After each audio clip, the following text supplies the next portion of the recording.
Run Pure Sports with another Saturday night fight night in the UFC. BONFIM versus Brown.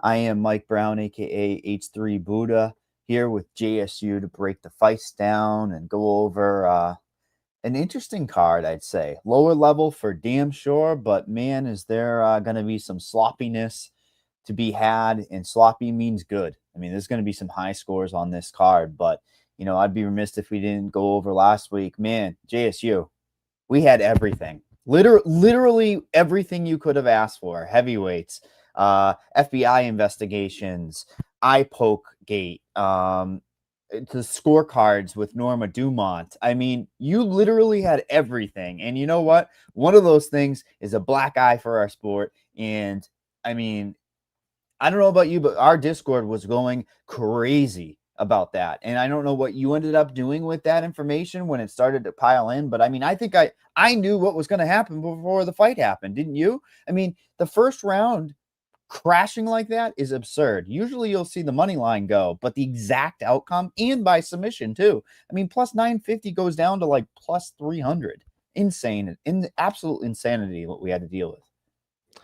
Yeah, I mean, I was lucky that I really didn't have any like crazy bets on that fight. So I was kind of lucky that I didn't already have like money on Bulgarian.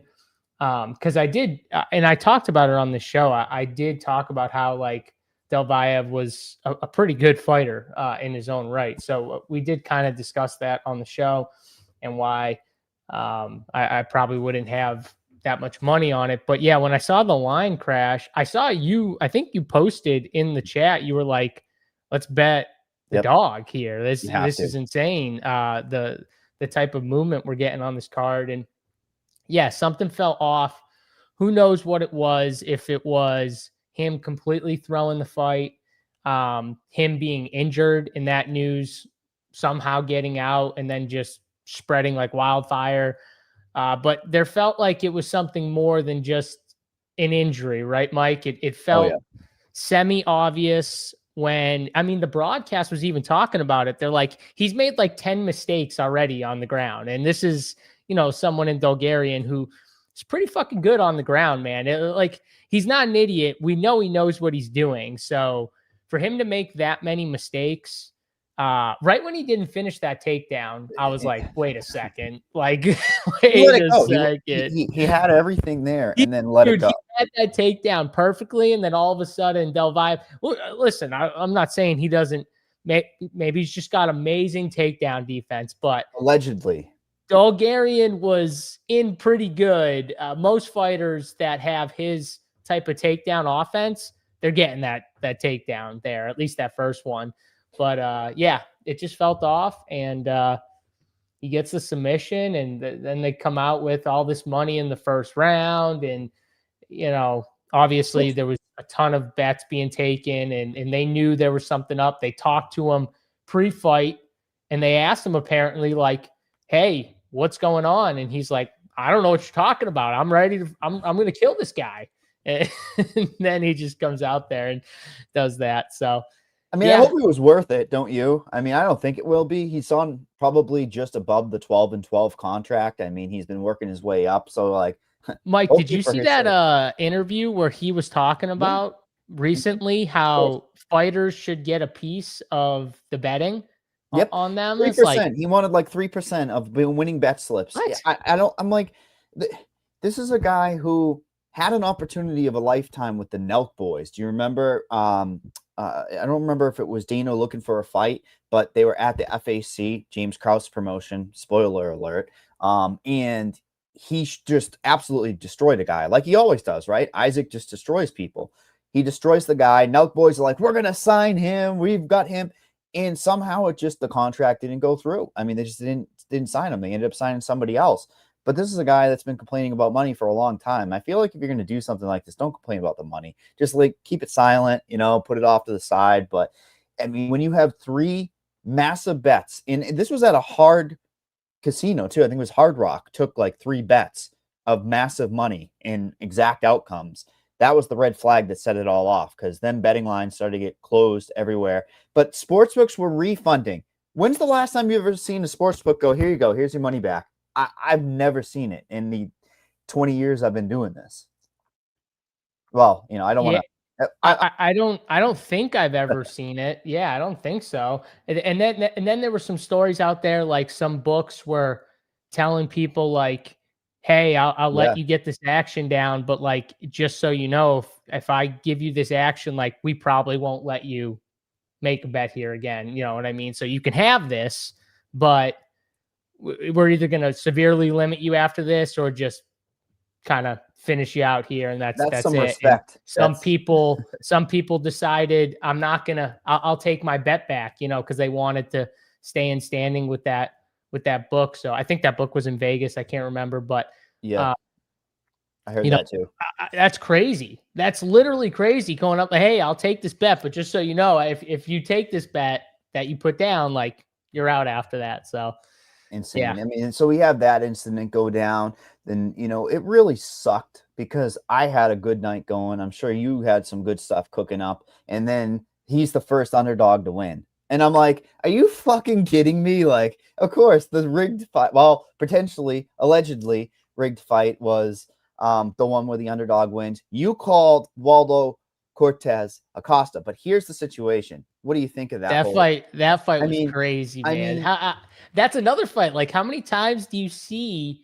So instantly when it all happened, right, you could tell he got hit in the eye because he was kind of grabbing his eye. Like he was kind of like, it didn't look like he was like normally when Waldo gets hurt, he'll still like throw back, but you could tell like something was off because he was literally like covering his face like something happened. And I'm like, whoa, that's weird. But I didn't notice it at first, right? Yeah. And then you see the ref come in and he's like, kind of doing this, like as to say, like, time out a sec. And I'm like, what's going on? The other guy thinks he won. You know, he's going nuts, which I don't blame. I don't blame him. And massive adrenaline dump, right? Because he thinks he won the fight. You know what I mean? And then, you know, all I have to say is he did get poked in the eye.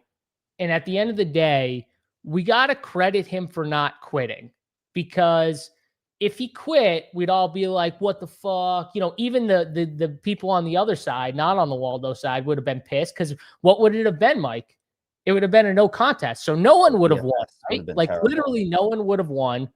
So I think at the end of the day, yeah, I get people being pissed because they had, I'm blanking on the guy's name, but they had DeLeege. Yeah, they had him and they lost. But here's the thing. Either way, you would have lost. You were either going to lose by no contest, which means no one wins, or knocked out, because that's what happened. So he ends up getting knocked out. Waldo, like, literally said he couldn't see, but he kept fighting. I mean, shout out to him. Like, that's badass right there. He just goes in. He probably knew too, Mike, he couldn't fight for very long with that eye. So smart. Like, I just need to bomb. And that's what he did. I mean, give him credit. That's what he did. And you got to respect the guy for going out there after, you know, getting poked. Like, that was a bad eye poke, by the way. People can hate on that. Was a bad eye poke. Oh yeah. Did you see the pictures after? I mean, yeah. Whew. I mean, he's also very active on Twitter, X, and just giving us insight to, like, I'm not going to back down. And, you know, he's got a good little gimmick going, right? Like, but I feel like that was just one of those situations where it made him look good, right? Like, now we have to see where he goes. Great, right? And then he goes out there. He's like, I'm not quitting. Like, Tom, like he's, you know what I mean? Like, and that was great. Shit. Yeah. Well, we had that situation. The other one was Norma Dumont and Ketlin Vieira. That one's lower tier, but I had to shout out that I did say live bet Miss Dumont. I got her at the said it. JBC was in there live bet. We had to. In the chat, he posted, I think, in the live bets, you know, like an alert after the first, like, live bet Norma Dumont and stuff like that. Let's be honest, she didn't win the fight, but we all won, because I think a lot of people in the Run Pure Sports Discord ended up betting her live. So we got lucky, but hey, that's MMA fighting. Like, sometimes you are on the right side of the judge's scorecard, and sometimes you're on the wrong side. But man, it feels good when you're on the wrong but right side, is what I call it. Once you get past that plus 1,000, you're 10-1. just feels, it hits a little different, doesn't it? I mean, Yeah. it totally is crazy how many fast those fights do lines we change. see close after close like 20-1? You know what I mean? And then More than somehow there should. they win. Well, I'll Closing tell as you, a 20-1 dog, and it's like that's crazy, that's a but we normal see it. number. It's a normal number you see. So if you looked at the bet slips that I posted when I was telling people to bet it, I got that plus 1500. And I believe once it gets to that 1 minute mark, it quickly changes another 5 points. So it's plus 2000. You know what I mean? Because they're like, she's not going to win, or fighter X isn't going to win now. Right. So I feel like the algorithm immediately makes them a massive underdog. And here's the situation: it's grappling versus striking. That's what it ends up being in these types of fights. And Norma Dumont actually did, I believe, outstrike in every round. So those are the things when you're live betting, you've got to have a computer open, you've got to have your phone open, make sure you're up to date, do your own research, make sure you're making smart decisions, not just looking at what's on in front of you, right? Like sometimes the judges are seeing more damage, more strikes, even though Catlin's just got those two underhooks from top position holding her down. Like, I don't know. Yeah. Those things happen. You But make good points. I mean, look at both sides of the coin, and one's striking, one's takedowns and control, and sometimes they don't value the takedowns and control as much. But yeah, no, let's move well, I was on gonna to my let's move pivot on is to the simple. next card. We go from that, right? The investigation, FBI all over the UFC, to this card. If there's ever going to be a card that is so kosher and everything's going to be lined up perfect, nobody's going to be coming out crazy, I think this is going to be an awesome card because everyone's going to come forward and go for it. They have to, right? If you're scared, if they're coming in, the FBI, into my business, everybody better be on their toes. And let's get these fighters at 100% to come out here and put on a show. So we start out the night in the late notice, Zach Reese versus Jackson McVeigh. We have Zach Reese as a decent favorite here on this slate here on DraftKings Sportsbook. He ends up being a minus 278. I see it at minus 270. Obviously, a little bit money coming in on McVeigh here because of the situation of late notice. Zach Reese is one of those guys that can be a front runner. I think he's going to come in here and do his typical game plan. I worry about his gas tank down the stretch here a little bit. But at the end of the day, he's got probably more tools. I mean, Jackson McVeigh could definitely catch him coming in, perhaps, or do something. But I mean, this inside the distance line on DraftKings at minus 235. Not even the most expensive guy. He's 9,100 for fantasy wise. I think this is a plug and play, all format, great value off of the top range guys. And when you talk about bad value for fantasy, man, have you ever seen more of a poor value than Jackson McVeigh? I mean, he's such a massive underdog here, plus 240, and priced as like what, a pick 'em? Yeah, it's kind of wild when you watch Jackson McVeigh fight. I don't think he's a UFC level fighter. They put him in there. They threw him in there against Bruno for his first fight, and Jackson McVeigh doesn't have power. He throws pillows. He wants to get to his grappling. He's long. He's tall. He had the length and size advantage over Bruno. Not like mass size, but like taller, a little longer. And right when Bruno like missed on a punch, he kind of turned around, gave him his back. Jackson kind of jumped on him, and Bruno just like shaked him off. And like, I don't know if you remember, Mike, but he just like grabbed his arm and just like kind of just threw him over his head. It was kind of wild, the strength that he just like kind of just yanked this big ass dude that was on his back, just like right over his head, flopped him right on the ground, then ends up getting an arm bar and stuff like that. I think what's going to happen in this fight is it's kind of short notice put together with Zachary Reese, right? So I think Reese is going to come in there kind of hot, right? Yeah. And he's going to want to try and finish his fight early because I do worry about his gas tank as well. And I think Jackson's going to come in again trying to grapple. All right. And so we've seen Zachary Reese make some dumb mistakes in the cage. Yeah. I don't think Jackson McVeigh is very good, but I do think if he's offensive grappling, that is his best chance. So I think he's going to force the grappling here with Zachary Reese. And I see this fight ending, earlier. So, I mean, the under 1.5 is like minus 210. So I'm not going to bet that, but I do think this fight finishes under 1.5. And I called it last fight. Do you remember the Christian Elikana fight? I said either fighter by submission.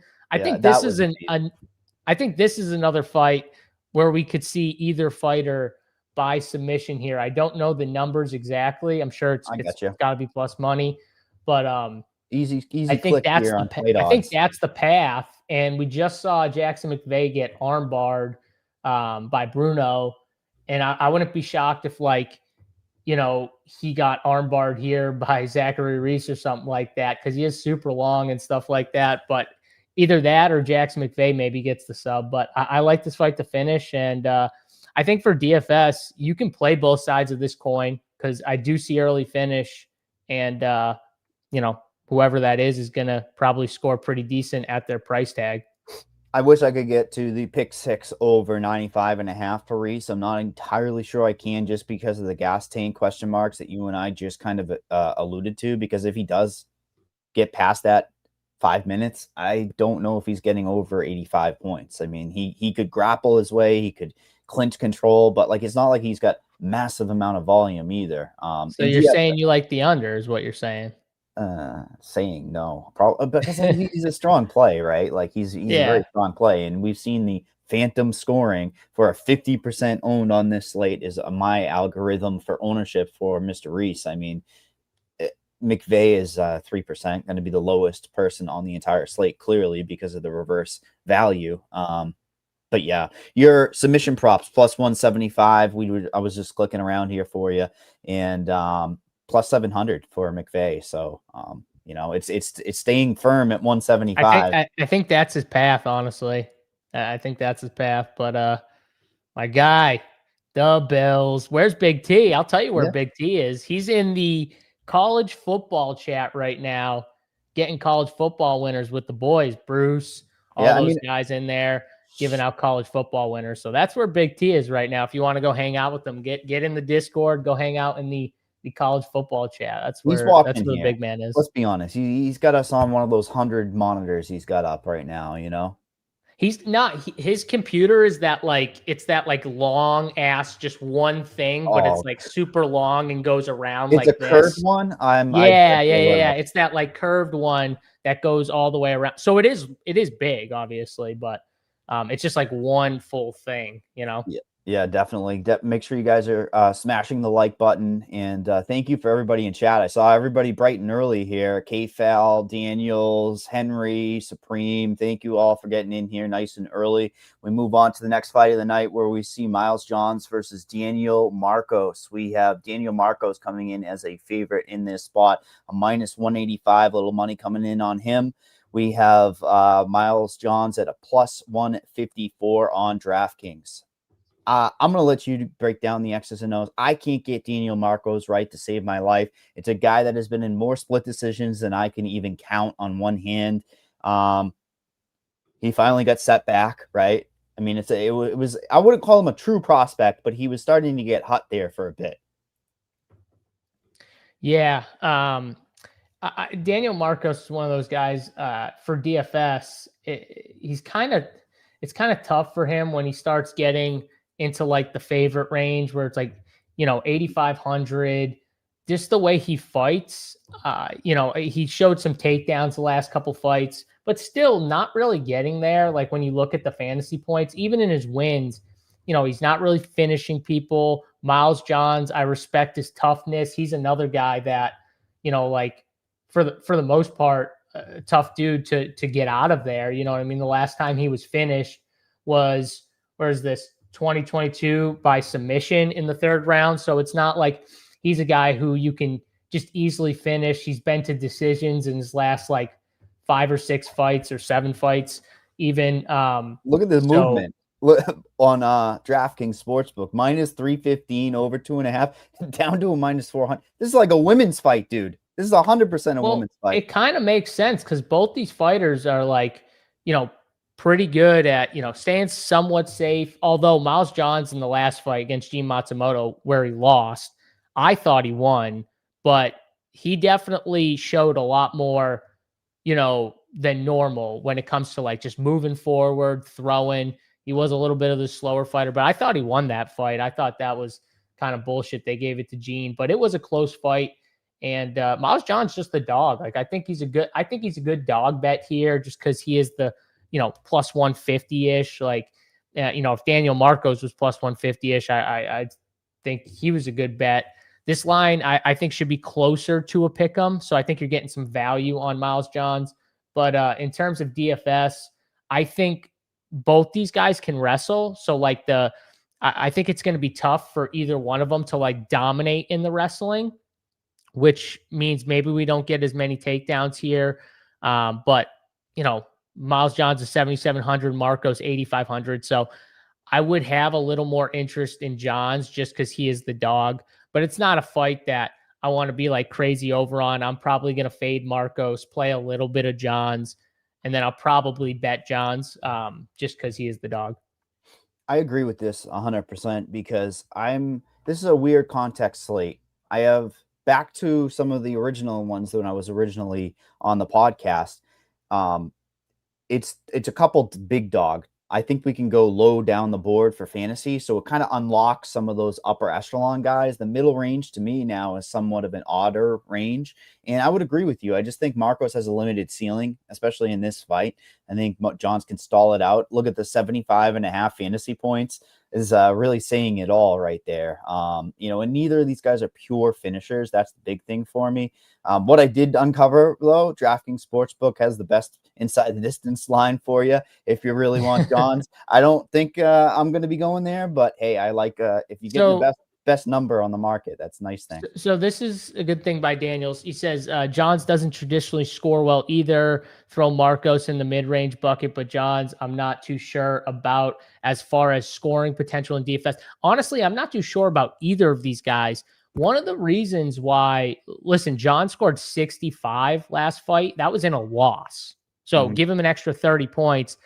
But I will say, I think a little of that had to do with his opponent in Matsumoto, who is also a dog. And I think in this fight, we could see a little bit more of these guys, being a lot more defensively sound and careful, whereas Johns just kind of was going for it, and so was Matsumoto. It's a different style of fight. So, yeah, you're right. Johns doesn't necessarily score well in general, but I also think like last fight was more indicative of the guy he was going against, his opponent.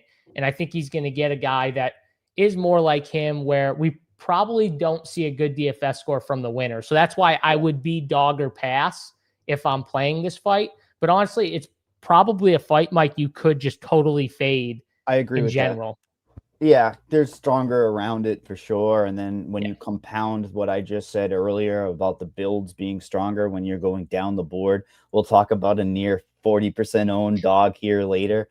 That really opens up the slate. It's one that you don't really need a piece of. We move on to the next fight. By the way, too, imagine watching baseball on a Saturday over fights. I couldn't imagine that. I don't know anyone that could actually imagine that. Imagine watching baseball over UFC. No fucking way. Couldn't be me. They have a hangnail they're out usually.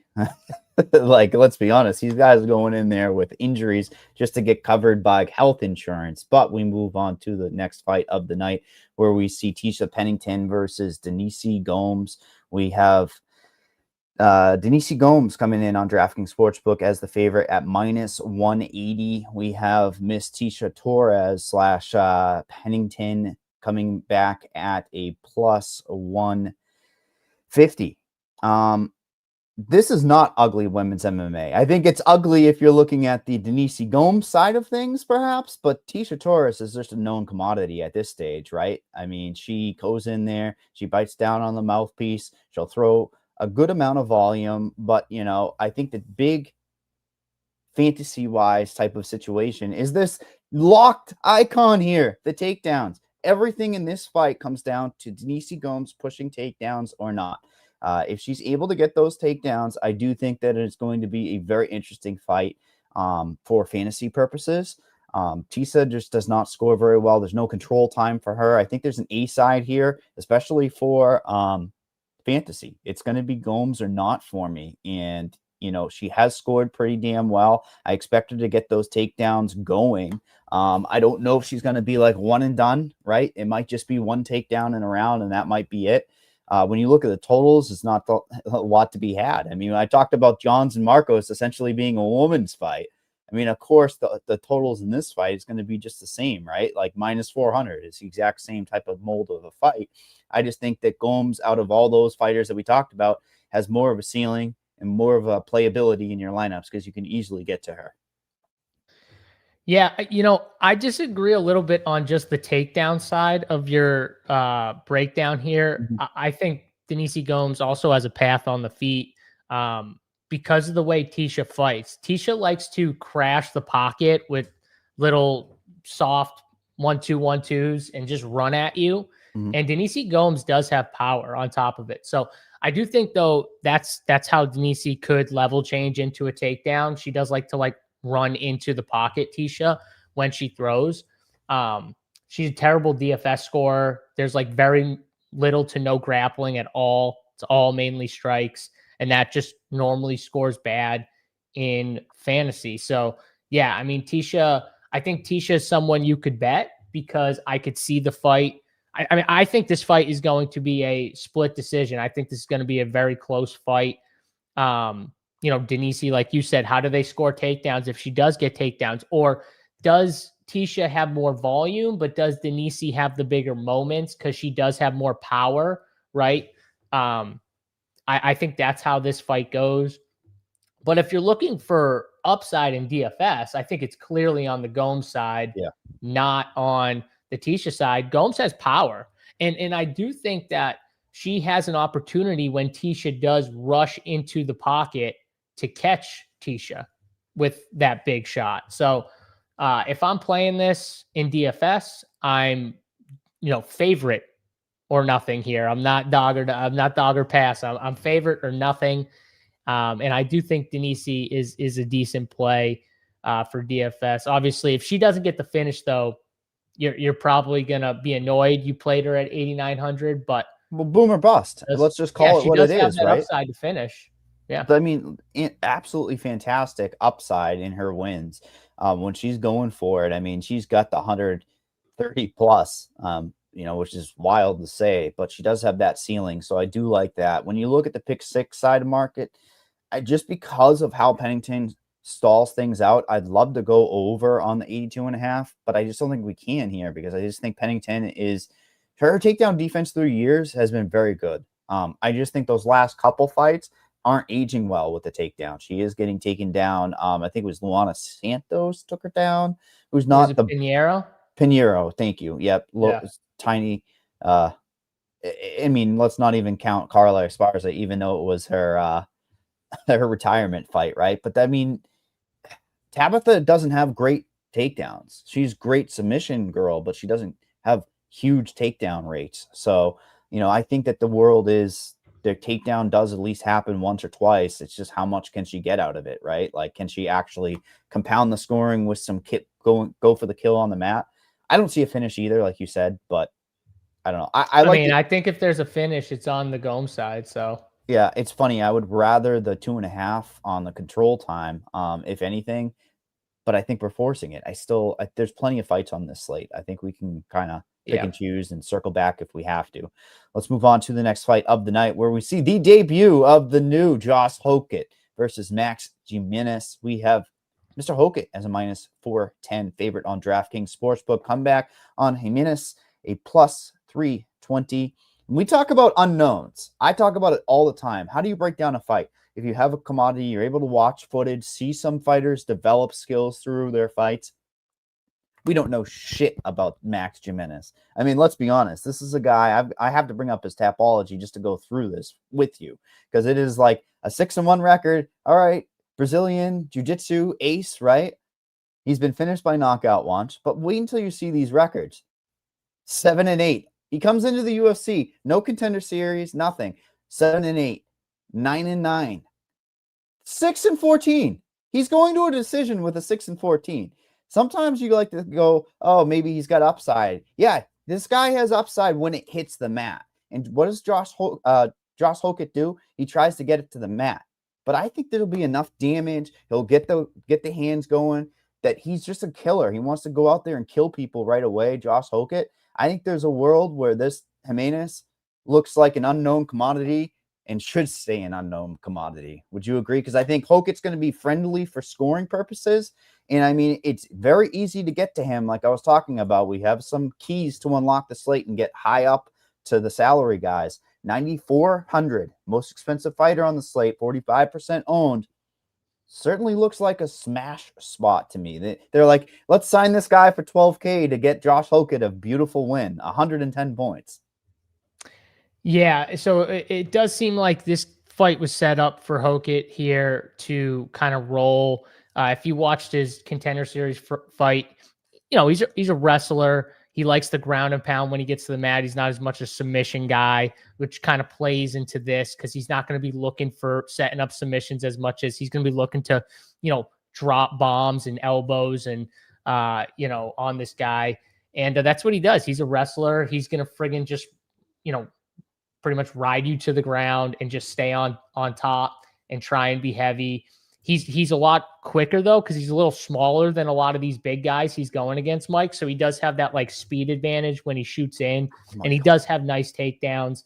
And I do think Jimenez is gonna kind of almost accept them because he's probably gonna be comfortable off his back, which is honestly a mistake. Because if you are comfortable off your back, but you don't get those submissions, you're getting elbows dropped on your head, and it's not going to be pretty. So that's the thing. I think this fight does set up well for Josh.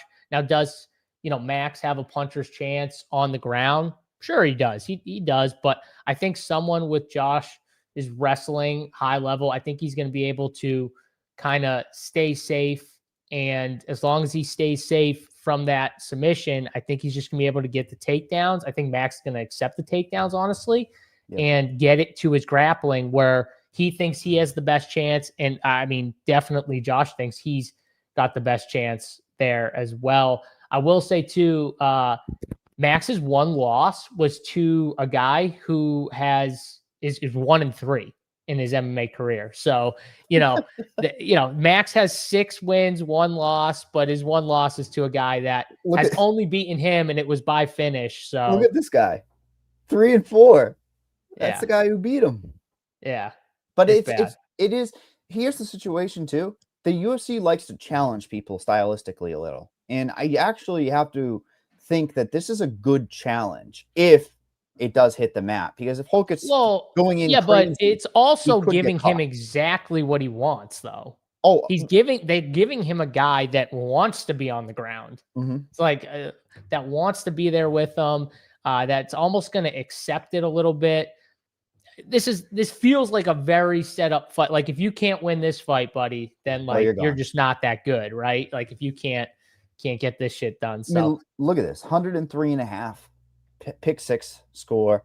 They know what they're doing. You and I both know what they're doing. And I mean it as in, if Hokett is going for the wrestling style of things, he's just going to have to be careful. That's where the X factor comes in. And I got a question. Do you think he's going to get a ton of takedowns though? Or do you think it's going to be like one takedown and then he accepts it for pretty much the whole round? If he doesn't finish them, it's just ground and pound. And then the next round, it's kind of a similar thing. Like it just takes one takedown. Look at how close it is. I mean, look at it's over 1.5 at plus 120. It's not, you would imagine in this particular fight on DraftKings Sportsbook, it'd be like minus 250, minus 300, just because of the style. They know that if Josh extends it a little, wants to get some more experience in the cage, and he just holds out in top position, I just think you and I agree where I think he's going to go for the kill. Like this guy Jimenez probably can't take the punishment. Josh wants to get to the mic, by the way. So we know that. Like he wants to get to that mic. We know he wants that mic. He wants to finish. He wants to get to the mic and talk some shit. So can you imagine what he would have scored on Contender Series? 6 takedowns,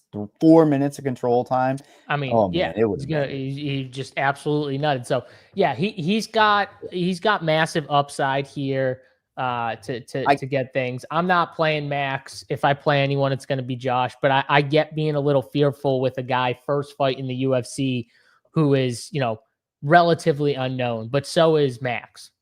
Yeah, for sure. And I'm not looking at pick six. I just don't see anything again. I don't want to force anything today. Do you? Like We can always come back here, though. We can always come back. yeah, it's a great fight. Let's be honest. And I again, kind of like the significant strikes I do too. because I kind of like the more on it because I do think he's going to have ample opportunity to ground and pound and lay down kind of. He's not going to strike from his feet. He's really not.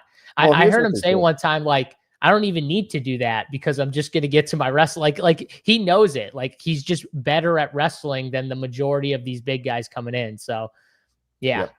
No, for damn sure, and I agree that they came up with the 27 number because of his last fight too. So there is some recency bias strictly based on that, and it's almost like we're hoping that the durability can be there for Jimenez to kind of get us to that number, right? The 24 and a half. I'm going to pencil it in just so we remember it. Let's move on to the next fight though, and make sure you guys are getting your questions in chat here. Yo, Mike, I bet this too. I bet this too. Hyder by sub. Yeah, that thing moved. Remind me, we'll look at this pretty good. fight odds. I bet it though too. I still kind of like it too. I mean, obviously, if you got 20-1, you don't need to worry about it. When you say Hyder, Emil, look at this. Yeah. It's getting pounded. Look at the number. Like, so this is the aggregated number plus 2617. DraftKings got hammered. You're right. Look at this. Plus 1600 down to plus 1200. I mean, this is the best feature here on Fight Odds IO. This is the paid version, but I think that this is one of those situations where, yeah, I love price hunting, don't you? I mean, that's a real important skill set in MMA. Any sport, to be fair, is price hunting and trying to find the best prices. We move on to the next fight of the night. I talked about a couple underdogs that really unlock the slate if you want to go there and have some moxie. This is Mayra Bueno Silva versus Jacqueline Cavalcante. We have Jacqueline coming in at a minus 218 on DraftKings Sportsbook. Mayra Bueno Silva at plus 180. Mayra Bueno Silva is one of the most bipolar fighters I've ever seen in the UFC. She can look like $1 million. She can not be focused. I think, what was the fight where I think she got flagged for oh my God, what was the there was like a medicine that you can take for ADHD that kind of makes you focus. What the hell is it? Was she taking Ritalin? Ritalin. She 100%. No. True statement.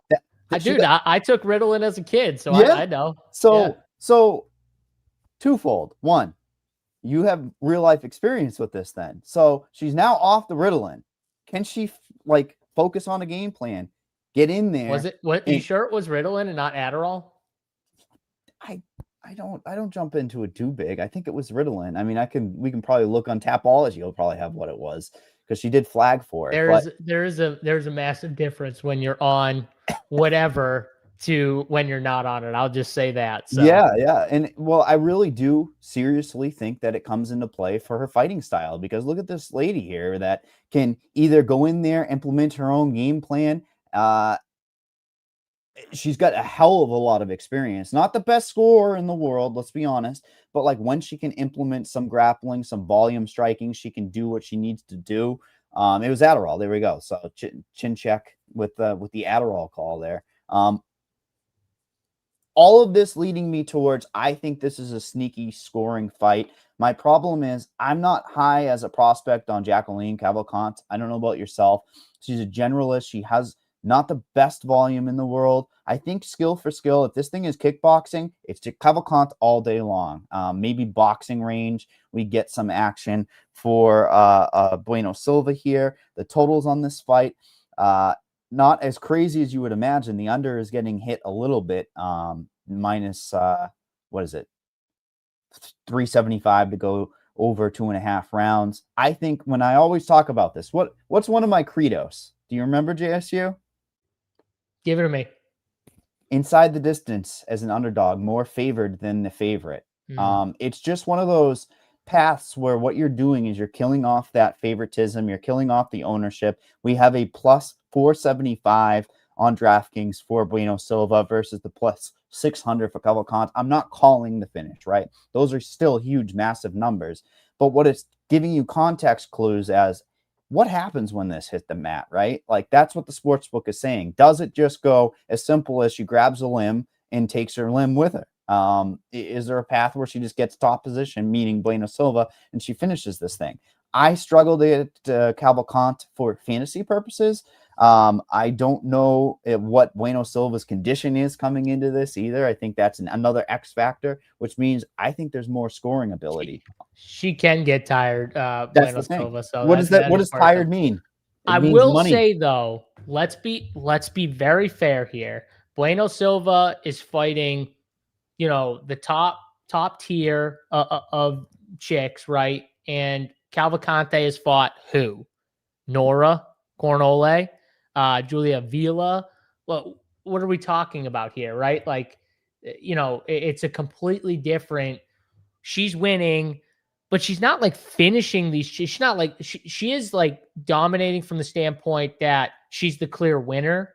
It's not like all split decisions or anything like that. She is the clear winner, Cavalcante. She is better than a lot of girls. If you just fight a strict kickboxing fight with her in that range, a lot of girls are going to lose. But this is mixed martial arts, and Bueno Silva is going to try and implement a style that she's not going to like, because she's going to try and bully her up against the fence. She's going to try and get her down. And if she does get her down in her world, she's going to have a massive advantage. So the problem is her style, Mike, can easily get her tired. That's my issue. So, like, if she doesn't finish her in the first round and a half, I think Cavalcante just fully takes over and pieces her up at range and wins this fight.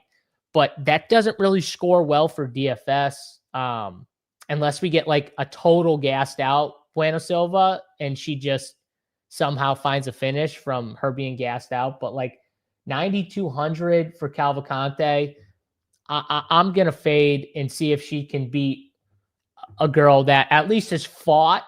Even if she's not beating all these top tier chicks, she's at least fighting the top tier of women, right? So I want to see it here. I do think she definitely has the edge in the kickboxing. And like I said, if Bueno Silva can't bully her up against the fence and implement her style, she will probably lose. But I think she can, at least early. The later it goes, though, the more worried I get with Bueno Silva. So I'm dog or pass in this fight, 7K to 9,200. I don't think it's a fight I'm going to get heavy on from a DFS side, but I do think it's a fight. I haven't bet it yet, but I could bet the dog here. I'm probably not going to bet the favorite, though, at the odds. Yeah, I mean, I see what you're saying, and it's more of an ownership, right? Because I always look at the ownership. Cavalcante, 10%. I'm never going to get there. I just don't think that she's going to be high rate, optimal lineup. But Bueno Silva, like I said, when you look at keys to unlock the slate, 7K, she's going to be 20% owned. We everybody and their mother knows, right? Taco is right above her. Chris Padilla going to be pushing 40%, so double the ownership. I'm going to be making a rule either of these two fighters, maybe even both if I really want to get crazy. But those are the types of plays that are going to get you to be able to get all of these inside the distance types of fighters in your lineups. And Bueno Silva, I don't mind buying in to the gas tank being an issue down the stretch, because I'm really looking for her to score, right? Probably the first 7.5 minutes. If she can get me through 7.5 minutes of pretty damn good scoring, I'm going to be happy with it. I'm not looking for her to get, 130 points. Just get me, a conservative 85 points in a win. And I think it might be enough to unlock the slate. When you look at the fantasy points, 77.5 on pick 6 for Cavalcante, I don't think we need to touch it because it's a pretty accurate number. I mean, there's a world where she gets 65 in a kickboxing, or she gets controlled on the mat for a little bit. They don't even bother offering takedown odds, right? They kind of know a path of victory. The significant strikes, 72.5. It's a pretty large number. I'm trying to see. That's a pretty big number. Let's take a peek at what she has absorbed. Look at this. So she's definitely, Bueno Silva has absorbed. Bueno Silva's striking is rough, so it's probably going to be ugly. Yeah, volume. Yeah, but Cavalcante just, I don't think, has the best fight IQ. But you tell me, you want to touch or no? You want to poke him? What do you think? You like the over or the under? Fuck. because I kind of Let me like take a peek. the under. I think Bueno I think Silva the under, could stall especially around. gassing. Yeah, so let's just look at some of these beginnings. So yeah, I mean, she limits some output. I mean, look at Montana was grounding, so that kind of stalled it out. Yeah, I think the under. I think the under would be the play. Yeah. Just my initial look there. So let's just pencil that one in for sure. All right, we got the correction. Ritalinic acid. It's Ritalin. Yeah. Okay, yeah, that's the technical term. Yeah. Hey, stay focused. Go get out there, get a round and a half of winning, and then go to a split decision and hope for. I'll tell you right now, for anyone that's ever taken Ritalin, man, you feel way different when you're on and off it. You feel like a different person when you're on and off it. Let's be honest, her spaz type of fighting, anyways, makes it interesting, does it not? Yeah. Kind of makes sense why she takes it. She's an absolute spaz. It's hilarious. But again, I look at scoring ability. I think that's what plays into it. Make sure you guys are getting your questions in the YouTube chat and smashing the like button. Ricky Simon versus Hani Barcelos. We have Ricky Simon staying steady at a -180. Ronnie Barcelos a +150. You always like to make a call on a slate. I've learned this, where you think that there's no scoring ability, but like this fight, if there's no takedowns, which I think that Ronnie Barcelos' wrestling background is ability to stop the takedowns through the years, this might be a slower paced fight, man, down the stretch. You look at the totals in this particular fight, it's -250 over 2.5 rounds, starting to get smashed, kind of backing my point up that it might go a little bit longer. I think the deeper the fight goes, it falls off a cliff. But Ricky Simon cracks. And Isn't Ronnie it Barcelos, Simone, or am I crazy? say it again. Isn't it Simone, or am I crazy? Ricky Simone? Am I crazy right now? Simon. I don't know. Ricky Simon. You tell me. I don't know. I have no idea. I thought it was Simone. I might be wrong. What's his nickname? What's his nickname? Let's call him by his nickname. Forget it. Well, come on, Ricky. You don't have a nickname? Chad, who's right? Me or Mike? Is it Simon or is it Simone? Well, he's got the tilde. He's got the tilde up there. All right. Simon. All right, Simon. So you're right. Got it. You're right. Which is important for the context of the fight, right? Like, because I'm with you. I don't love this fight as much as people will. I think Ricky Simon will be pretty popular on this slate. And I mean, he was struggling to get takedowns against Austin Smotherman. Smotherman's an okay fighter, but he's no, world breaker when it comes to just like, stopping. I mean, what he stopped? Was it 10 or 12 takedowns? And Ricky only got 3 of them. So stop 7 or 10, whatever it was, 9 takedowns, whatever it was. But, Ricky was trying to get the fight to the ground, and he was doing a good job nullifying it. And he made it tough for Ricky. Hani could definitely use his counter wrestling on Ricky as well. I thought it was interesting too, just going back and watching some of Hani's fights. That Umar fight, Umar didn't shoot a takedown. He was just sniping him at range, almost like waiting for Hani to shoot a takedown, which I thought was interesting. Like Umar, I mean, he does have really good striking, and he did find the knockout punch, but even he didn't even attempt one. And the fight went almost the whole first round, and he didn't attempt one. So, I think that we probably won't see the takedown numbers that we want from either of these guys, Mike, which is going to hurt the scoring. This is another fight. I think if Ricky doesn't get the takedowns, I think he's going to get annoyed, and this could be a very close fight. I see split decision written all over this. I'm going to lean the Hani side from a bet, and I think I'll be more on Barcelos and DFS over Ricky, but I don't know how much yet. Let me see. I ran just I'll give you the ownership. So right now that I have, I'm seeing Simon come in at 30% owned, which is a bump from the beginning of the week. I was seeing I'll be under that, and people are getting towards Ricky.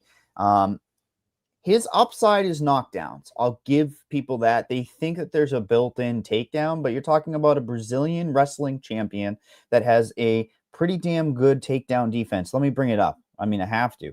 Let's see. Bronny Barcelos takedown defense. And this is a shit ton of fights logged, guys. 85% takedown defense for Hani is a beautiful thing to stall out scoring for us when you and I are both calling a potential bust from it.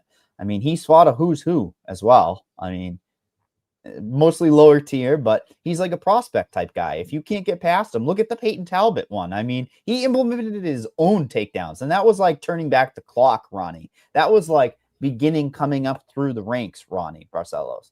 I don't really rank the Garbrandt because I just don't think Garbrandt's all with it anymore. I don't think he's taking it serious, but that's just me. And don't forget, Ricky is losing to pretty much, he's beating the guys he should, and he's losing to the guys he should. So he's right in that Barcelos range where, I mean, like, you're right. He's like the tester for these guys, right? That can't get by the top tier. And it's like, okay, we'll put you to the guy just below the top tier in Hani and see what you can do with him. And I don't know. I think look at the volume or lack of, and it's not. Yeah, look at the volume or lack thereof volume. I mean, there's a few things here. Like, you have an out if you're taking Ricky under 41.5 that he ends. There is grappling in this or cage control, so it stalls out significant strikes. You also have the out of it going just terrible, and they both just kick box at distance. I think that's what we're gonna see here, and I just think the under is strong, and I think the deeper the fight goes, it just falls off a cliff. Ricky will go for a kill, but then he just like stops and he's like, shit, I'm gonna gas out. Seriously, he's that type of fighter that is worried about gassing out going for a finish. So personally, I like the under 41.5 significant strikes here. I know it's a little risky, but I think it's worth because of the style of this fight. Oh, you see a finish in this fight? No, I actually think it goes to the decision, and I think there's just nothing to be had. And I just think there's multiple outs to the under 41.5 strikes hitting. Unless you're seeing something else. I just think this fight's going to play out on the feet for the majority of the fight. So you're worried about the phantom, the jab from a distance that barely hits his arm being 2 significant strikes. I mean, yeah, I think Barcelos is going to use a lot of kicks and. So anything you see here, I guess if we're talking about thinking it's going to go to a decision, even though it's a 0.7 multiplier. No, we don't want that. We don't want that. That's a terrible leg. Yeah. I don't think so. But you can see what the UFC is doing, right? They're like, all right, older opponent in Barcelos. I literally think this should be a pick 'em though, because Ricky is a completely different fighter when he can't get those takedowns. So, and this is a live bet spot too. I mean, if Barcelos wins the first round, he will likely still be an underdog. I would definitely say that, even though it's silly to say that. It's just, I think the books will want to keep Ricky as a favorite. So definitely a live bet spot. Not a lot to be had from a fantasy standpoint. We move on next to Haider Emil versus Jamal Emmers. We have Emil coming in on DraftKings Sportsbook at a -130, kind of staying there throughout the week, versus Jamal Emmers +110.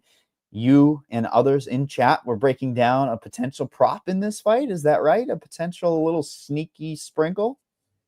Yeah, well, I mean, it just so happened that Mike, I think it was Mike W, who also says Randy Brown's getting put in BONFIM to sleep. All right, Mike.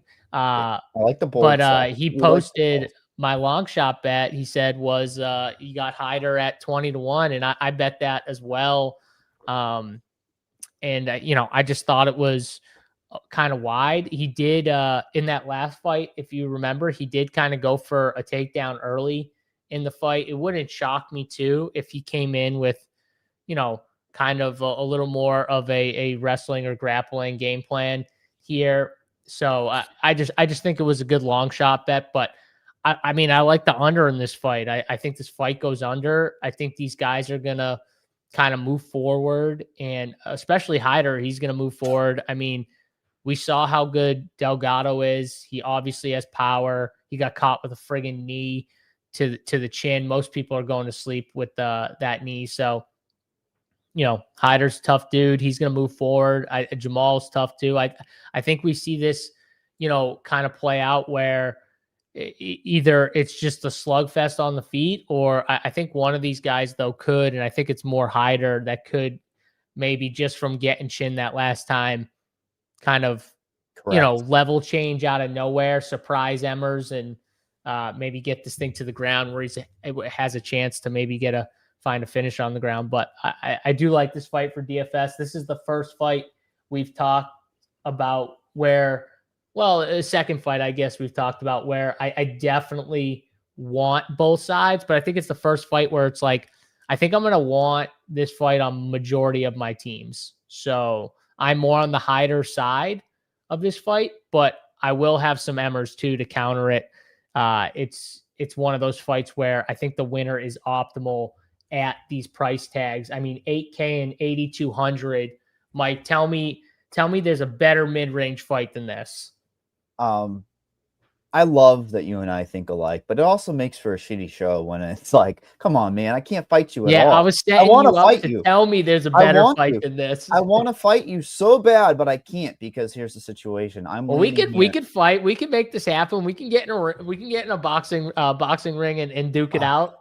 Man, can we do that while we're breaking a fight down or something? That'd be kind of cool. That'd be a nice little. Would be cool. Or like after we get in the ring and we go a couple rounds. You're probably like close to my size.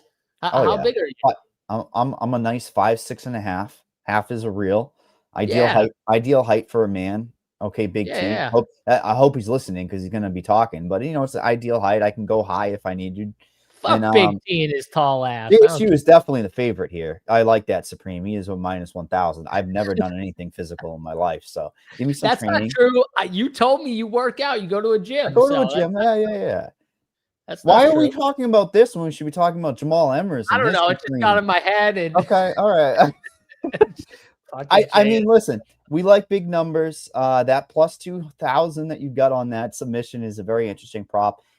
And back to what you said, 8K, 8,200. I think the leverage is there very much so on Emmers. I can't get there. I do like Emil just that much more. It's a great 8,200. I mean, it's actually $200. I don't care. I can get there.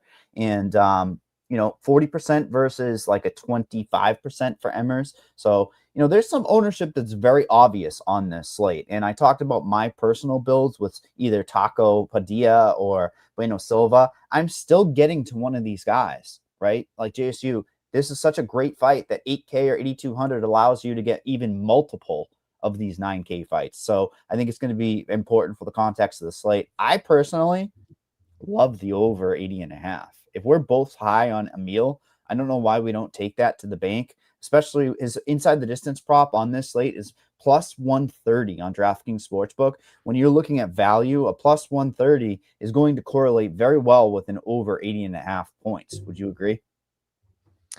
Yes. Yeah, I agree. I think you broke it down pretty good. And you talked about the ownership on this fight. And it's like, that's why I don't want to just lock Hyder and I want to have some Emmers just in case, 25%. So I think I'm going to be like 60-40 on this fight, 60% Hyder and 40% Emmers and just kind of go in. Lock that fight. Yeah. By the way, this is some bullshit right here, the Bills. No shot I get smoked. I got heart. I'm not saying I'd win, but I got heart. I mean, not getting smoked. I mean, I've got to be a little silly here, right? Don't you have some ties to Isaac Dolgarian as well? I mean, a little brother in there. Throw the fight is what you're saying. No. You're going to bet on me, and then I'm going to throw the fight. Well, I mean, I forget his heritage, but you said last week, it's He's your Armenian boy. So I'm saying that there might be some sort of, you know who else is Armenian and gives us a bad name is the fucking Kardashians, Mike. We got a few bad eggs. We got a few bad Armenian eggs. It isn't, I can see the guy who's fought every prospect coming up, Sara Magomedov and Armin's an Armenian. Thank you. That's what I thought. And he's got heart. He's strong. He's set a couple guys back, but he bailed out for a back injury. Let's I'm gonna say it. There's a lot of egg on the Armenian fighters right now. They got to step it up here. They got to step it the fuck up. All right, this is some bullshit. Get Oh in man, there and start killing some people. Not killing some people literally, like roll. figuratively. Yeah, that's all right. Yes, Well, killing people. Maybe one of these next two fighters want to kill somebody, and there might be one more than the other, and they might be dating Norma Dumont.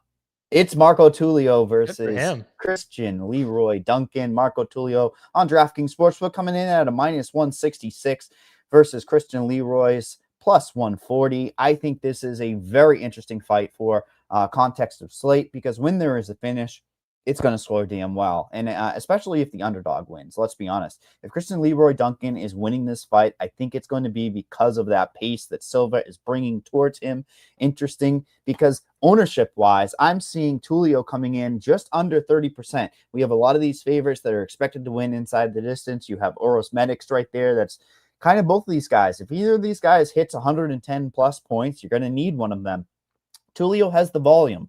He's got this advantage on the feet. I think the betting line is indicating, coming down through the week, that they think that he's going to put more volume than Leroy Duncan. My problem is Leroy Duncan is just going to have to do some scoring and force into scoring, because I think he's more risk adverse, right? Like 7,500 on DraftKings, 20% owned.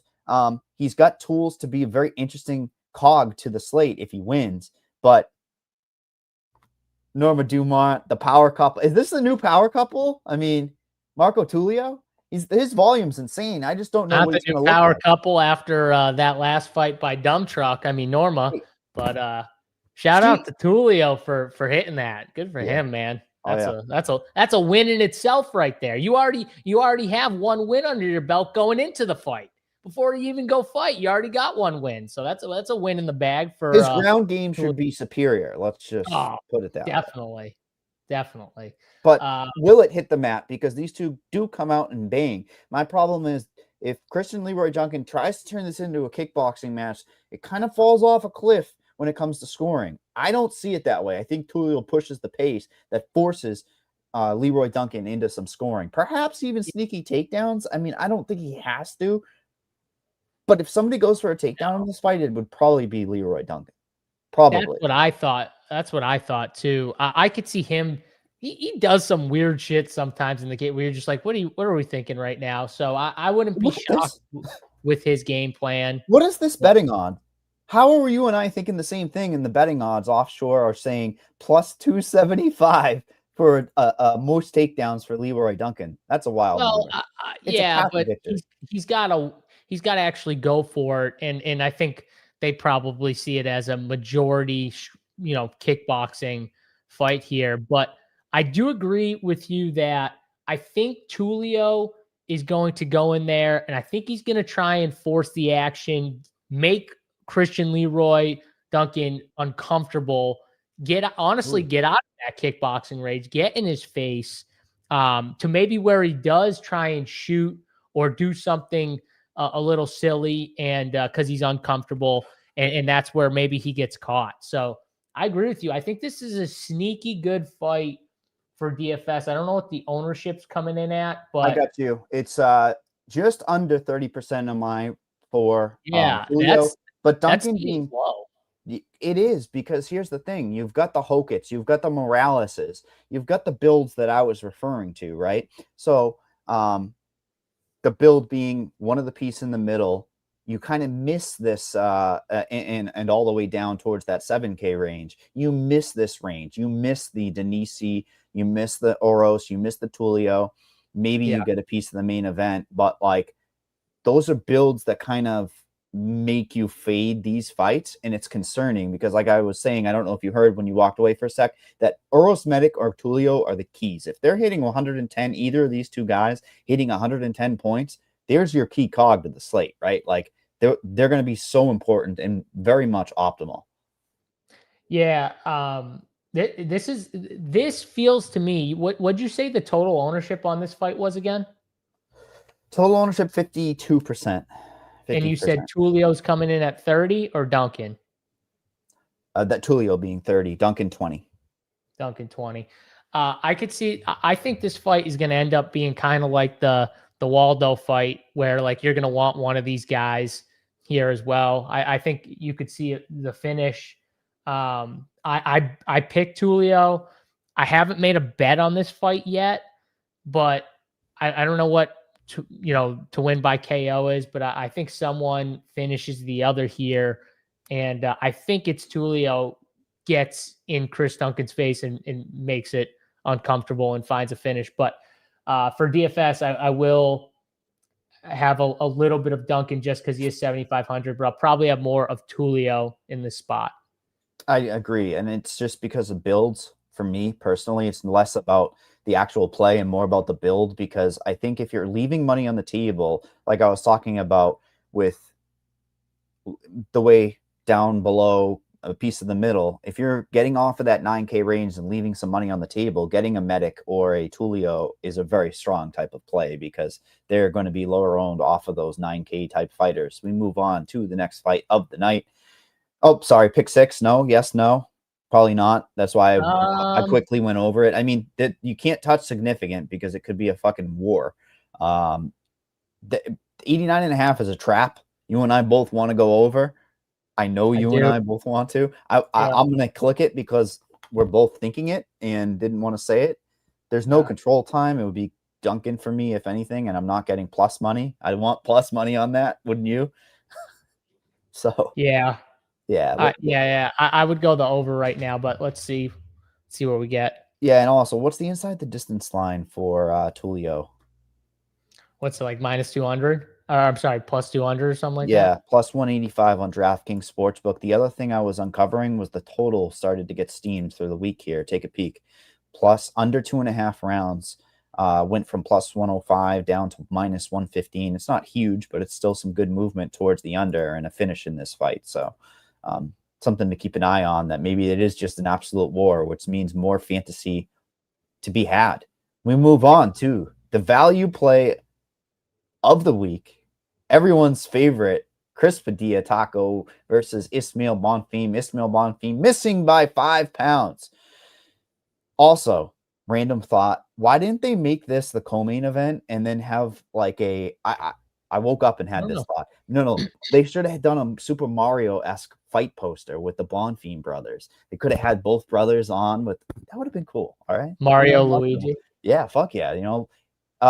Ismail Bonfim came into the UFC, a lot of hype, a lot of love. People are like, this is the good Bonfim brother. Is he? Don't know at this stage. I mean, he's still both these guys. Some people think he was the better of the two. I don't know how, but they did. I was talking about value play of the slate. This is it. He goes from a plus 195 after the weightness. What was it, yesterday? So you're looking at the plus 170. Bang! Is this insider trading? No, everyone knows the information. He missed weight. This is overreaction to me. I don't know about you. Doesn't change anything. 5 pounds means he doesn't give a fuck. He stopped weight cutting, right? So he didn't hurt his body, right? What do you think? I mean, this still looks like his body was fucked up, to be honest with you. He looked pretty rough on the scales. So yeah, no, it makes sense with the line movement. I mean, honestly, I was gonna bet Chris Padilla anyways, because I bet him in every single fight he's had except for the Lion Top fight, I think. But he's just a good dog. He fights kind of smart. He does enough to win fights, and I think it should be honest. I'm not a fan of Ismail Bonfim, so I bet against him in the what was it? His last fight was against Sadikov. Yeah, I bet against him in that fight. The Vince Pichel fight, I think I bet against him in that. I obviously didn't win that, but he's a guy that I've been betting against, pretty much his whole career. So I've won, lost. I'm going to continue just to bet against him here. I will say though, it is one of those fights, like it does worry me a little bit. I know they're doing like the catch weight thing. I think he's going to fight, but this is dog or pass. I'm not, Bonfim could easily get tired here, and Padilla has shown at least that he's tough. He's got toughness. So he's going to be a tough guy to just get out of there. And, he could easily gas in this fight, and Padilla late finish. I wonder what like a third round finish for Padilla is. I got you. Win in the third round. What's that? Chris Padilla, we are going to go third round. You don't have to do exact. You can do Padilla third round, Yeah. or scorecard. Let's see. It's down here somewhere. Give me a second to find it. There we go. Padilla, round 3. Is that DraftKings? No, we got somewhere here. DraftKings Sportsbook. Oh, whoa, whoa, whoa, whoa! What are you a sharp bettor? You've moved 2 lines. You had that submission, and now you got a plus 1,400 down There to you a go. plus 900. I mean, but I mean, it makes sense. I mean, I think everyone's seeing what I'm seeing. Like BONFIM probably has 2 rounds. He's probably going to get tired after a round and a half. Padilla's shown he has cardio, or at least he'll keep moving even though he's tired through fights. He's probably going to be the fresher fighter later in the fight. So if there is a finish late, it's probably more on the Padilla side. Makes sense to me. Yeah, and when we talk betting, that's one thing, but with DFS, this is a huge, crucial point for your builds. You have a guy that is going to push 40 to 50%. The smaller the field, the higher dollar stuff, people are going to take the value. You have a plus 100 all the way down here at 7,200. And a guy that scores, it's not a guy that doesn't, always have the Herbert type of fight, but he's a value play. People are going to plug and play. That's why I said I'm going to make a rule on this slate to either have Padilla or Bueno Silva. If I end up with getting both of them, that's really ballsy, and that's a way to win the tournament. It is what it is. But the situation is, this is one of those ones you can't look away, right? It's a huge amount of value, JSU. How do you handle these long term? Like, a lot of people will either take a stand. It's not like you can play BONFIM against him. And if you're fading this value, it's a big concern, because on the slate, if he gets, what do you say, 80 points, still probably optimal at a high rate.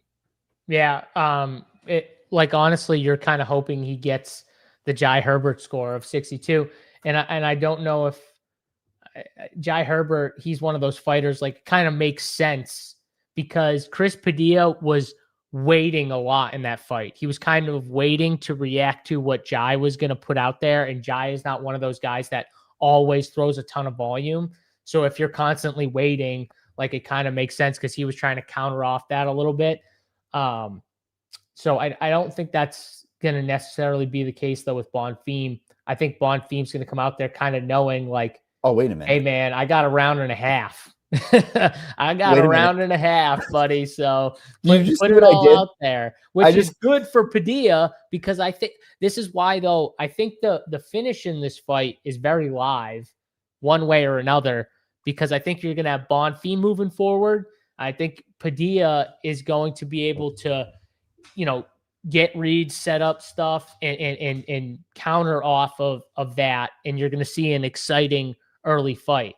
And if it gets to the later end, I still think that leans Padilla. So I think there's a finish here. I mean, Padilla, what is he, like, plus 450, plus 400 by KO? I think, like, that's an interesting bet as well. I'm mad that he missed weight. Let's be honest. Context slate early on when I was looking at this, Padilla was one of my first looks. I talk about that inside the distance, plus 275 compared to BONFIM opening at plus 225. It was one of those situations where I thought that Padilla was the better side anyway, so he was going to be a first type of click for me. And now we have all the chalk. I'm like, damn it, and I can't avoid the chalk. It's really good chalk. You look at the DraftKings Sportsbook from plus 275 down to plus 200, and we just uncovered that round 3 line that, got absolutely hammered. Yeah, Padilla's the side for me, and just know the smaller the field, he's going to be super owned. Did you see what I was doing when you were talking?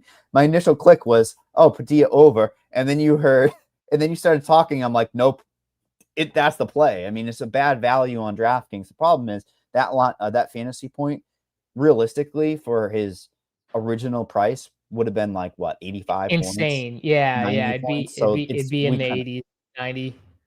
Yep. I think you and I are strong on Padilla. Do you still want to go under, or you want to go over Padilla? The problem is these are both the same play. Yeah, they're the same play. Either way, we're betting on Padilla. So I just take the under. I think the under covers this. Yeah, because Padilla could win and score shitty, I guess. I don't think that's what happens, but I guess it could happen. So yeah, let's take that. Let's go to the next fight here. You want to go to the next fight? Well, I have seen our YouTube chat for probably the last hour and 15 minutes we have been live going bonkers for this fight. There has been people saying Salikov's going to kill him. There has been people saying the medic is going to need a medic. It's Uros Medic versus Muslim Sulikov. We have this fight coming in at a Euros Medic minus 135 on DraftKings that has been collapsing through the league. Insider trading. Look at this line movement. But everyone wants themselves some Muslim Solikov, old man Solikov at plus 114 on DraftKings Sportsbook. We talked about context of slate and people not getting towards this fight. This is still on mine, a 30% owned medic, and money movement is coming in against him. You have Solikov coming in at 30% as well. It's one of those coin flip type of spots with the ownership continuing to be on both sides here. How are you handling this? I'm kind of looking at this as now a pressure point on the slate now that 60% of the field is going to play this fight. I think that Muslim slows the pace of the fight down, makes me concerned. Medic does go forward, but I think he's the best Alaskan FC fighter to ever come out of there. Is that a bold statement? That's a bold statement, right? Yeah, I guess. I mean, Uros is one of those guys, like, we know what he is. He's going to move forward. He wants to be on the feet, but so does Muslim, and Muslim is very good. He's very precise on the feet. And even though he will slow fights down, I don't think it's going to matter as much in this fight because I think Medic is just going to push the pace. And what really worries me is, like, he went into that last fight just thinking he was going to run right through Gilbert Urbina, and he did, but he got knocked down. And that was against Gilbert Urbina. Muslim Salikov is not Gilbert Urbina. This is a very different fighter here. And if that happens again, he's probably going to get put out by Salikov because of how precise it is. So I like the dog here. I agree with chat. I think the medic is going to need a medic here at the end of the night. So I'm on the Salikov side, 7,400. He's going to be one guy that I kind of flag plant as one of my favorite dogs on this slate. And concerned about ownership? You have to be, right? At 30% being another chalk type of dog up there with Padilla on this slate. It's a money line equity right now for Solikov with all that money coming in. And let me draw one thing to your attention. If you imagine Solikov becoming all this money movement on his money line, right? Look at it, completely crashed throughout the week. Wouldn't you imagine that correlated the under to be correlated? It's going the opposite way here. It's going over 1.5. Why something it doesn't pass the sniff test to me here. Not in a nefarious way. More in a logical based. If Solikov wins, it's probably maybe it's that Solikov wins and he controls the fight, like you said. I just don't know if Medic is going to allow that, but I know, and it just doesn't make sense why the over is getting hit. I don't understand. Something's got to give here, and it's definitely going to be a pressure point on the slate because a finish out of either of these two guys is going to be super important. Clearly, ownership is here as well, which makes it a little bit more difficult. Pick six wise. look at Solikov's fantasy points. That is insane. That's insane. That's crazy. Do we go medic? Do we go medic unders? Unfortunately, I'm higher on medic than you guys and everybody in chat is personally. All right, let's stay away from it then. We have distance. Let me check out the inside the distance lines for both of these guys. We got a plus 100 for medic that's gone from the minus 120. Obviously, it's coming in. See, something doesn't make sense because this coming down, crashing from plus 180 to plus 150, even though it's 30 points, should make the total of over 1.5 go the opposite way. Sorry, I'm uncovering things. It's like real-time clue. Yeah, no, I mean, it is. I get what you're saying. So do you want to stay away from this fight, or do you want to? Well, just one last thing. What is Medic even doing once it gets outside of the first round? He's still not getting there. Yeah, we have to go under on Medic strikes because the pace of the fight might be shitty, right? You got a couple bailout spots. I think it's under. Yeah, SC knows hedging in real time. we see him. We see Yeah. him. Real time hedging. I know we've already hit our pick six. We'll adjust where we need to here, but hey, baseball just ended out there, JSU. What do we have going on at RPS here? We We have still got shitload of sports going on right now. I mean, college basketball just started. Stevie Boynton, Gavin, the crew there have been crushing it for the college basketball DFS and betting. They're grinding all these slates out. So that's going on. College football still going on. Bruce, Big T, Schlong, all those guys crush college football. And, obviously NFL, NBA. soccer. I know it's daily small, very small. Soccer's always going on though. Soccer like never ends. So true. yeah, we got a soccer chat too. Soccer winners. Pretty much every sport they offer on DraftKings, we got winners for. So if you guys like, all the sports and you want to check it out, feel free. We got, like I said, anything that DraftKings offers, but ton of sports going on right now. I don't think there's a better time than right now with all the college sports going on, with all like football, basketball. That's at least my favorite time of the year. So, and MMA. Yeah, I mean, we had almost every single main sport going there when the World Series was still going on as well. And I bring attention to get into Discord. Make sure you guys are signing up, getting in there. We will have live bets. We will have a great community going back and forth on the fights. It is a fun time in Discord. We move on to the co-main event of the evening where we see Matt Schnell versus Joseph Bopo Morales. We have Joseph Morales as the favorite here in this fight. He is a minus 425 on DraftKings Sportsbook. A one-way action so far on him versus the veteran in Matt Schnell, who is a plus 330 underdog. Kill or be killed. Simple as that, Matt Schnell. You want to go in there. You want to have a fun fight. This is going to be a fun fight. And, Joseph Morales last time out cost me some money, cost some other people some money by upsetting the apple cart. Somebody told someone on this show that Joseph Morales was very live in that fight. It wasn't me. It might have been the other guy in red here. Big underdog against, look at it. It closed to plus 400.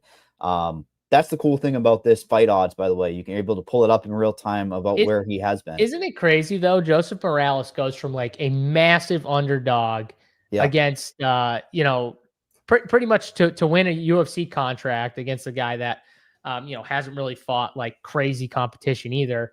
Mm-hmm. And he friggin' wins. He wins by finish. And he looks like he should have been minus 500. You know what I mean? Yep. The way he was fighting, it was pretty much better everywhere it went. And now he gets, be it a fight night, card that's like not very good, but now he gets to be the co-main on a card like this. And he's fighting Matt Schnell. And he's the big favorite against Matt Schnell, who, like you said, is kill or be killed. But at least Matt Schnell has been killed by some pretty solid fighters here. So, he's at least fought a lot of pretty good fighters. But, yeah, you're going to get exciting here. And Morales showed that he can be pretty exciting as well. So, I think this fight we're probably going to see a finish here. It's interesting because both guys have pretty good grappling. So, maybe it's one of those spots where we could see someone win by submission or something like that. But it's definitely from a DFS perspective, it makes it interesting because, Morales is someone that I want to bump up here, but man, is he going to give, is he as good of a play as Hoken? Well, this is the question here. It's resistance. This is what it comes down to. Can Matt Schnell resist and put a little offense out to stop the scoring ability from Joseph Morales in that first 3 minutes of the fight? Because that's what you're competing with, Josh Hoken. And at the lower ownership, I think Morales is that much more of a better play. And here's where I think, look at the initial run that he had in the UFC. This is a great case for Joseph Morales. And I have the utmost respect for a guy like this. 2017, he's in the UFC. He gets cut in 2018. But every single one of his fights is fantasy relevant. JSU, he's putting a ton of offense out, scoring a shit ton, or he's getting dominated. Look at this. So it's very much clearly a spot where he's shored up his defense, right? We saw the takedown defense against Aldris where he was able to really stop it. I think Matt Schnell, I can't believe he's barely a negative significant strike Yeah, that's crazy. differential. I feel like he should be like, this number should be 2, that number should be 150. Like, he is always absorbing a ton of damage. But I would bump it if I were you up on ownership for I Morales. did, honestly, and I got a lot of Morales just by bumping it a little bit. So I think I will end up being over on Joseph Morales here. And this fight, I think this fight is going to be a pretty good, fun fight. That's going to be, like you said, DFS relevant. Yeah, and here's the situation. I like to zig when people zag. You look at this Joseph Morales by submission. People are chasing that sub prop. They think it's going to be a sub. I really like this KO side of things just because you're getting a juicier number at 330. How does Matt Schnell lose fights? I mean, he's lost both ways a lot. I know, but I just mean he's past that point of no return with his chin. Most of these are leading. No, but he's also gotten submitted a few times. I mean, yeah. Durden, Roy Val. But what is it caused by? Him getting knocked down. He's chinny. He's very, very chinny. I will say though, for being a chinny dude, he's still like resilient. Yeah. Match now. He's very resilient. I believe he was like as far back as the MTV Caged show. Do you remember that? Are you go that far back? He was on that show. That's how long he's been in the UFC. Yeah, that's a while. He's fought a lot of good fighters too. So when we look at pick 6 side of things, I want all the Schnell unders personally. Can't get there. Let's see it. Pull it up. It's lagging behind here. Give me a second. There we go. Bang. We have no unders for Schnell. No unders. No unders for Schnell. If I knew it could go to a decision, I'd like that over 1.5 and take it 3 times. But I can't. You think Morales over 1.5 minutes of control time? Seems pretty low. It does look, but 0.9, you and I want a little bit more juice on the bone. And plus, he could just end it quickly when it hits the mat, when they're dry.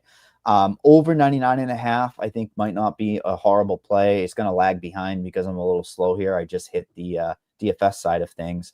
But you look at Bopol Morales in his win in the UFC, 107. And I think you'll see Phantom scoring. It's the flyweight division. It's all action. So you want that over on the fantasy points? Unless you think it's too risky. No, I don't mind it. We're going to have to drop something to get there, I think. But we'll go to the main event. Let's go to the main. Let's go to the main event here. Let's hit the main event where we see Randy Brown getting his opportunity against Gabriel BONFIM. We have Gabriel BONFIM coming in as the favorite on this slate. He is a minus 170 on DraftKings Sportsbook. Randy Brown plus 142. X's and O's, give it to me, man. I mean, both these have a huge opportunity. I wonder where the winner goes from here because it's a kind of crazy division. Yeah, it is wild. So Randy Brown, obviously, he wants to keep this thing at his range, striking. And we saw in the last fight with Gabriel BONFIM, he is legit when he gets to the wrestling, he gets to his grappling. That's where he's going to want to take these fights. The more he goes up like this against guys like Randy Brown and guys with, big power and a little better skill on the feet. And Gabriel BONFIM has a lot of submission victories on his record. He's very, very good when it hits the mat. But I will just say, like, Randy Brown, I think, has the skill set to beat someone like Gabriel BONFIM here. He's got power. He's a little bigger, taller, longer. Use that range. So I do kind of worry in this like longer setting fight if Gabriel BONFIM early is getting the takedowns and then those takedowns start to like slowly stop. What happens then? Do we start to see him kind of slow down? We saw in the Dalby fight with BONFIM where Dalby just kind of got in his face and stayed there. And it wasn't like he was throwing massive power because that's not really Dalby's kind of thing. It was just more like touching him, but staying in his face. And he just kept doing it. And you could tell Gabriel just got tired. That was the last time he lost. And it was by finish. But it was really just by gas. Nicholas Dalby just gassed him out, staying in his face. And I think Randy Brown, if he can just not overswing, just touch this dude early, touch, which he does have a nice jab, and really just try and stay safe from those shots, because Gabriel's going to want a level change on him, get him to the ground. That's his best path. I think like later in the fight, Randy Brown could find a finish here. Gabriel Bonfim starts to get tired. The takedowns aren't working as good. And I think like the earlier it goes, the probably more it leans Gabriel here. So I'm going to lean Randy Brown as a pick. I'm going to take the plus money with Randy Brown. But Gabriel is good. He's the better brother, and he has the path to beat Randy Brown. If you remember the Zaleski Dos Santos fight, he almost choked out Randy Brown. He had the choke, but it was on the chin, and Randy Brown just kind of toughed it out. You could tell it was hurting him, but he kind of just toughed it out. Gabriel Bonfim is going to present problems similar to, and I think he's got a little better like takedowns, and his grappling's really good as well. So, that's the one thing that worries me. I think that's his clear path. I'm going to go with Randy Brown, or I'm going to say late finish, like, well, you're going to like this 4th or 5th round. So are you going to like this, man? DraftKings Sportsbook, the best sportsbook out there, the best price on the market for Randy Brown, inside the distance, plus 300. If you like that, I'm assuming you're going to have to sprinkle on a plus 300, best on the market. I'm going to sprinkle on our book here at DraftKings. But right. I mean, listen, great fight to target. I'm a little hesitant, and I'm going to tell you why. Exactly kind of what you alluded to. If Gabriel Bonfim can stall out, if he gets like 2 or 3 takedowns and then this thing gets to a 3rd or 4th round, scoring might be very, very tricky for the context of this slate. And you have all of the ownership here in the main event, clearly, with 56% taking Gabriel Bonfim against Brown here. Brown coming in at 30%. So you're looking at 85% of the field. I'll take 15% of the ownership and try to fade this thing. It's fucking terrifying, right? We both know what we're signing up for, because there might be positions where Gabriel gets on top in that 1st or 2nd round, and it looks like $1 million. Well, you're going to fade this fight. I don't think I'm going to fade this fight. No. I'm saying if you fade this fight, you could be at a very advantageous position. Yeah. I will possibly be having more definitely be having more Bonfim than Brown, personally. I think he has the higher ceiling with his takedowns early, rinse, repeat. And we've never seen either of these guys deep down the stretch. I think the consensus is that Bonfim will slow down. I agree with that statement. So I do think Brown's equity in the live market starts booming, right? Like if he gets taken down, he gets through that 1st round, you could have a plus 400 on Brown in live market, compared to the plus 140 pre-opener. Yeah, because Gabriel could be up like 2 rounds or 3 rounds even, but starting to slow down. So, and they've struggled, but the Bonfim has struggled with this big mold, right? This big lengthy mold. So, of course, the takedown market is locked, because when is the takedown market not locked? But for pick 6 wise, what are you looking at here? Because I think we have to go back to the last one and see what we can do with it. But I personally.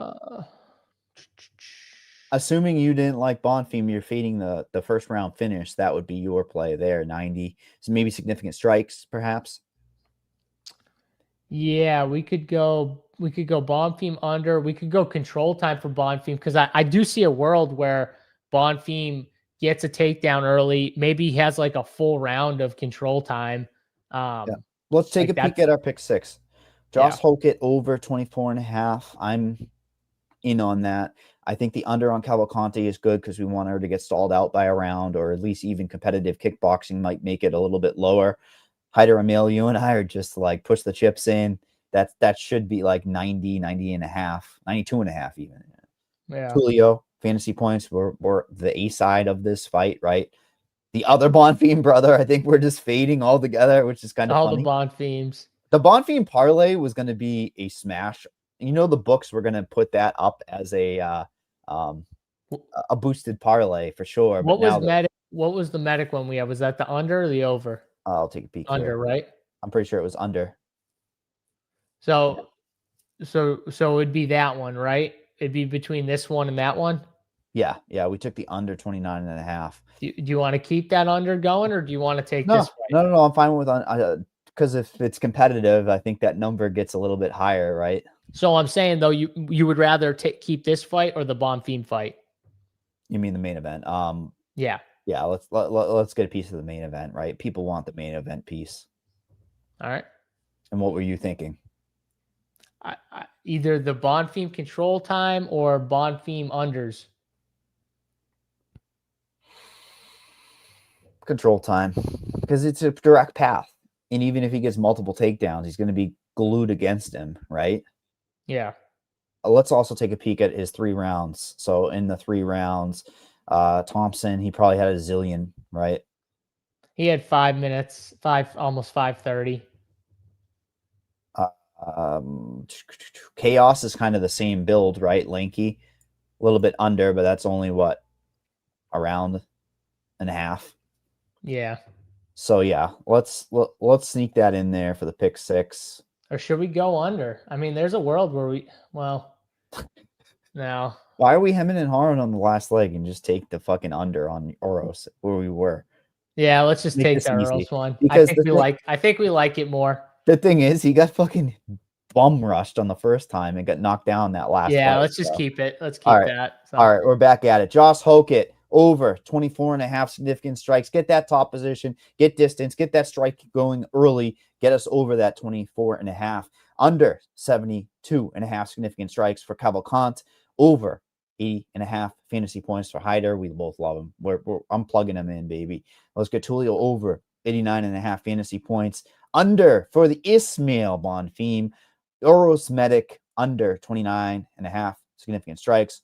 Our pick 6 is 18-1. I like it. We're locking it in. I'm locking it in right now for us. Checking location. I'm in Aruba, drinking on the beach. There we go. Yep. Confetti and everything. We are in for the pick 6. Now, the way I am breaking down my lineups and making things, I've made it very clear. I'm taking either one of 2 fighters. I'm going to take my flag, put it in a rule. I'm going to say either build a lineup with Bueno Silva or Taco Padilla. Taco Padilla is going to be that stone cold 40 to 50% owned, the higher dollar stuff. He's going to be a first click for a lot of people. So I kind of think getting a little bit more exposure to Bueno Silva allows me that if Bueno Silva outscores Padilla, that being an X factor to open up. But either of these 2 plays opens up my, what can I do? I can get to the Hokets of the world. I can plug and play the Zach Reese, who's going to be super high owned. Then I said that context of slate, Medic or Tulio, either of those 2 guys score over 110 points. That is a key component to this slate. In chat, we have rank 9K. Want to give me your 9Ks? Then I will give you mine, JSU, for ranking Ismail BONFIM, Zach Reese, Jacqueline Cavalcante, Joseph Morales, Josh Hokett. I already know your rankings. Don't worry. I know your 9K rankings. Yeah, I think my 9K rankings are, let's just look at so I've got Morales and Hokett pretty even right there. I'll go Hokett 1, Morales 2, and then just looking at the rest of the 9K, Zachary Reese 3, BONFIM 4, Cavalcante 5 would be my 9K rankings. I got you simple. Zach Reese, strongest play. He can come out there, blast in the first 60 seconds. He can come out here with a wrestling game plan. He can take a limb home. He's number 1 due to the fact that there's value on the minus whatever the hell it is, minus 300 inside the distance.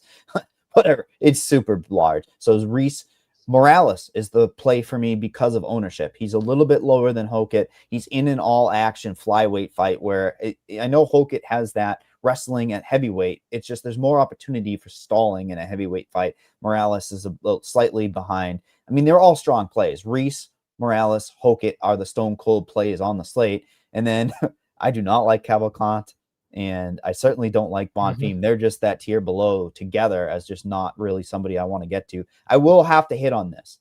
Denise Gomes, she's going to be overlooked here. And I think ownership is going, the more and more we've dug into this card, JSU, how do people get to her? I mean, people aren't going to play Ismail BONFIM, so I think his ownership goes to Denise, but like Denise, Medic, that's how I'm going to get to her, because I'm going to be lower on the the lower 9Ks. So some like Cavalcante and BONFIM. So I'll be able to get to her, I think. And Euros, I'm going to be under on. So, like that's going to give me more of Tulio and Gomes. Supreme, it comes down to, do you want to win this thing with some money on the table? It's Denise Gomes, simple decision there, and you're feeding a first-round finish from Zach Reese. The problem is Zach Reese is such a strong play. I mean, if I've got the money, I'm plugging Reese in over Denise Gomes all day. Yeah, it's more just like the ownership. How you do you want to take the ownership? It depends on how you want to go about it with the ownership there. If you're playing, this is the way I would look at that question. If you're playing Hokit, you're playing Taco Padilla, you're playing another popular dog or something like that. Maybe then you do want to go with a guy or a chick like Gomes as opposed to a guy like Reese. Whether as if you're playing like a low owned dog, not a Taco or something, but someone low owned, Miles Johns, Matt Schnell. If you're taking a chance with someone like that in your lineup, then I think you play a Reese. That's the way I look at that question, Mike.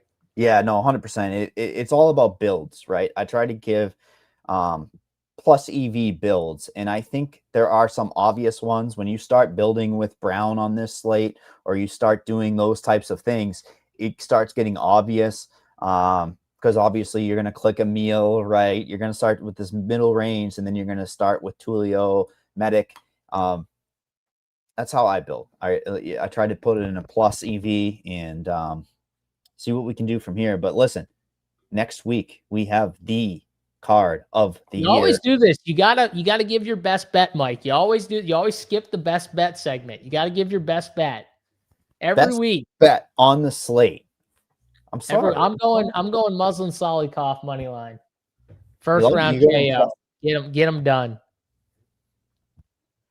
There was one by knockout. I thought I actually like Bopo Morales to get a knockout in that one, which was plus EV, because again, Snell has no chin. I like big numbers. Yeah, give me plus 330 on DraftKings Sportsbook. There are some numbers out there that are very, very pretty, but when I'm looking at money line equity, I mean, Hyder and Mill at minus 130. I like these close fights where you got a guy that's got more firepower, that has that knockout ratio on his side. Yeah, I think it's as simple as that. I think it might just be a Hyder, a Mill money line for me, and give me some upside with Bopo Morales knockout. That's going to be how I'm going to handle it. Not to mention, I'm going to be in Discord. I'm going to be in Discord giving stuff out. So get your ass in Discord and be part of the community. And I think Gomes by KO at plus 450 is interesting. Just say that. Yeah. I think it's interesting. Okay. Now can I pivot? Can I pivot to the card of the year? You can pivot to the card of the year. Yeah, it's fine. All right. We have UFC 322 Della Maddalena and Makhachev. We have 2 5-round fights. Usually it's either 2 or 3 5-round fights on these slates. It is the card of the year because it's in Madison Square Garden. Unfortunately, they didn't want Edwards or Pratis or any of these other ones to be 5 rounds, but you've got Valentina and Wiley for the flyweight championship. You've got Della Maddalena and Makhachev for the welterweight championship. We're going to have some massive prize pools up there on DraftKings, right, JSU? Yeah, oh yeah, definitely going to have massive prize pools, and it's insane. One of the best cards by far. I like what they did here. That's kind of why we had 2 kind of slim cards, but I'm cool with it. We're gonna get a banger next week, and hopefully we get some banger finishes this week, and then we get some awesome fights next week with some big names and some 5-rounders. So should be a fun one here. Hopefully all the fights stand and we get a great card. Yeah, definitely. We'll be tweeting out if there's anything that gets canceled. We will be in Discord with everything else. Make sure you guys are smashing the like button on the way out, signing up for Run Pure Sports, plenty of sports to get in on, winning bets, best tools in the industry, and we will take you to the promised land. We will see you guys next week for UFC 322.